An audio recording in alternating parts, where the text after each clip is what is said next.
I'm going to tell you the story about when the kite got away. When I was young, a little bit older than you, Cambria. 6. I was a little bit older than that. I used to love to fly kites. 7. Yeah, about 7. And I would get a kite every year. I'd get a new kite, you know, a diamond-shaped kite, and a ball of string, and I'd fly my kite, and I'd have lots of fun with it. Well, this one year, I bought an extra big kite. It was about this big, actually. And it was light blue, it had a dragon on it.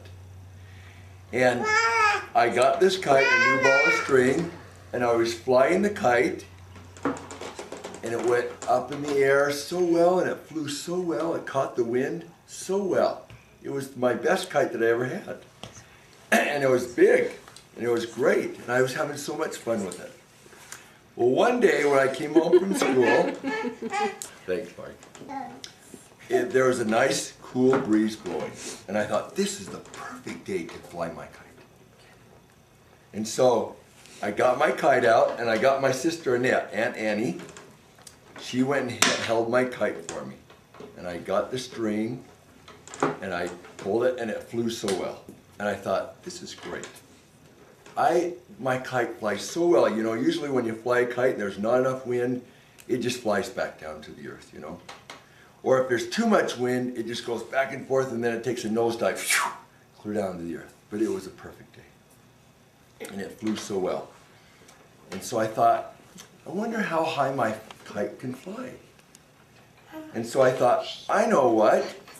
I've got all this string from all these other years, and I can tie it together and make it really long. And so a couple of days after that, I went and got a big metal spool. It was about this big. A metal spool from nearby from the construction area. And I tied the string through the middle. You know, there's kind of some holes down in the middle that were sharp. And I tied the string in there, and then I wound up all the string. And then I tied the next ball of string together, and I wound it all up. And it took me about 2 hours to wind it all up. It was about 5 or 6 balls of string that I wound up. Big, big ball of string. And I tied it to the kite.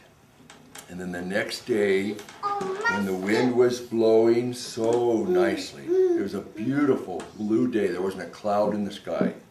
And I went out and I flew my kite. And I had this big ball of string on the spool, and I put a pencil through the middle so I could let it go out.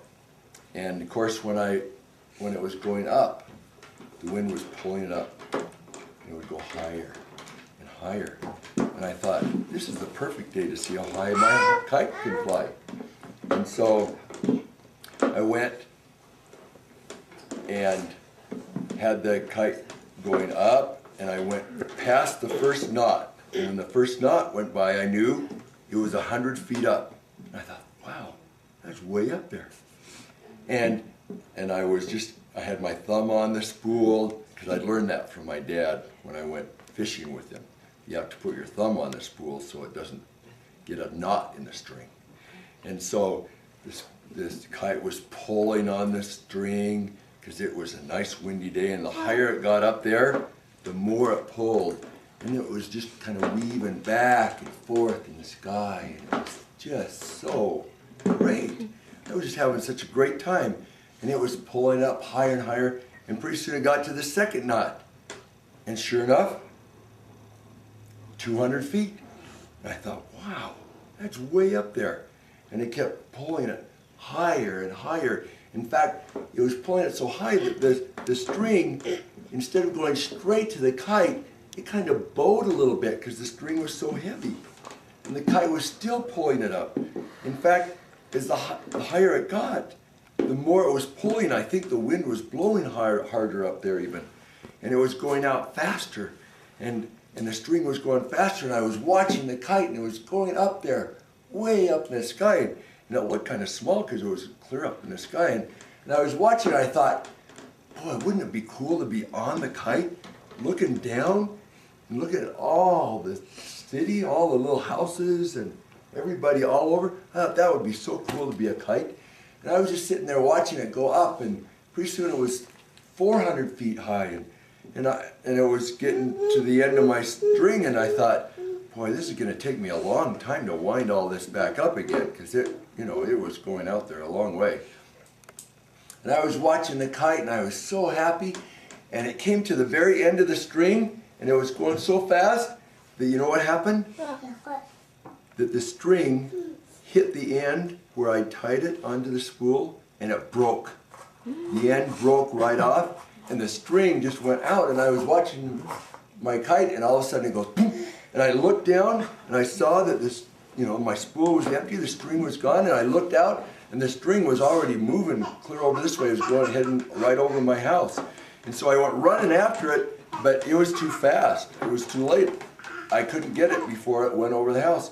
And so I ran in the house, and I told my sister what had happened. I told Aunt Annie, come out. So we went out, we watched the kite, and usually when you let go of the string on the kite, it just falls to the ground.